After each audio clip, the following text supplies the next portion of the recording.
So, first of all, let's observe what information this question gives us. From the fact that he didn't mention weight, we can guess that it should be about the conservation of kinetic energy because M is cancelled out in the formula of conservation of kinetic energy. In fact, we can also see that this question is about the conversion between kinetic energy and potential energy from the snowboarder we regard as the system has obvious vertical displacement. The first question asks about the speed of the snowboard immediately after leaving the platform. All we need to do is to clarify the relationship between the various energies, simplify the equation, and substitute the data to get the answer. As Yang said, we miraculously found that there's only one unknown. For convenience, we call the kinetic energy at the beginning before going up the slope, kinetic energy 1. The moment after leaving the slope is kinetic energy 2. And the kinetic energy at the highest point is kinetic energy 3. According to the energy conservation rate, kinetic energy 1 plus potential energy 1, which is 0, equals kinetic energy 2 plus potential energy 2.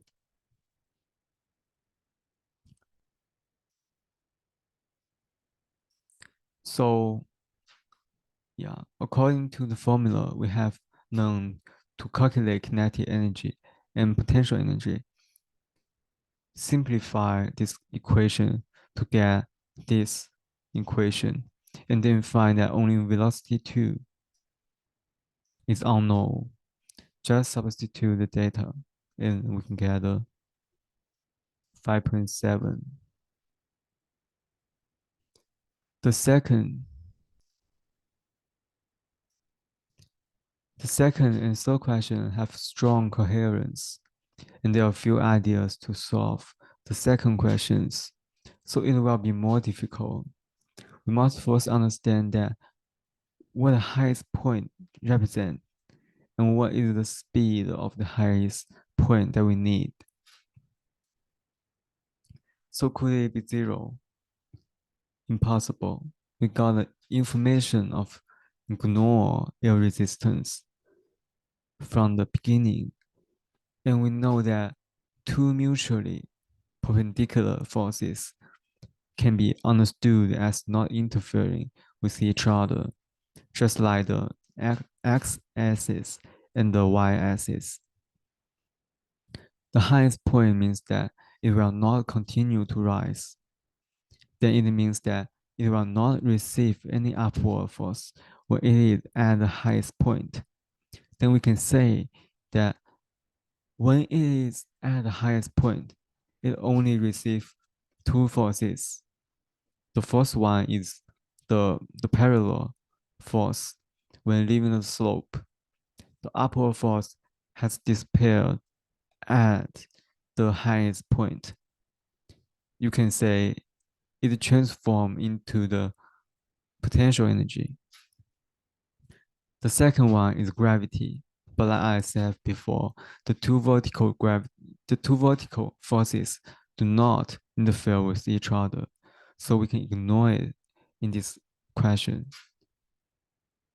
At this time, we need to connect force and speed together, and the idea is obvious. So, how to get the x-axis of velocity 2? We can use orthogonal separation. In fact, it is to divide a vector into two vertical vectors. We need to when we need to decompose a vector, we need to use trigonometry. In other words, we first need to construct a triangle.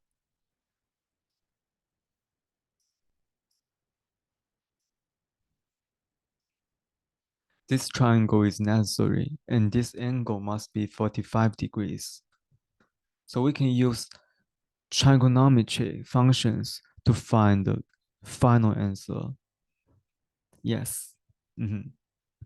The third question is essentially the same as the first question, with the same formula and the same process,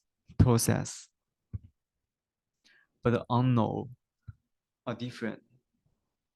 The third questions asks us to find age. Then we have a most then we have a most basic idea.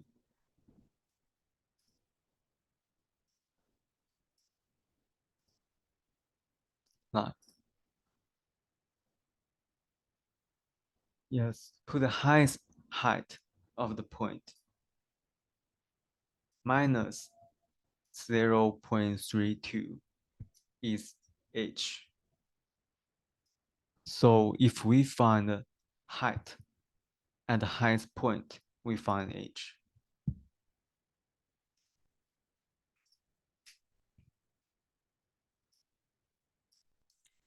Kinetic energy 1 plus potential energy 1 equals kinetic energy 3 plus potential energy 3.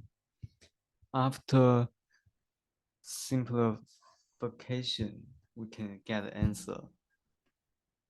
The first difficulty of this question is the parabola because it is not a straight line. Like, mhm. this is not a straight line. So yeah. So people don't know what to do. The test is the understanding of energy conservation. The second difficulty is both the second question and the third question have regarding age. The third difficulty lies in the flexible use of trigonometry functions.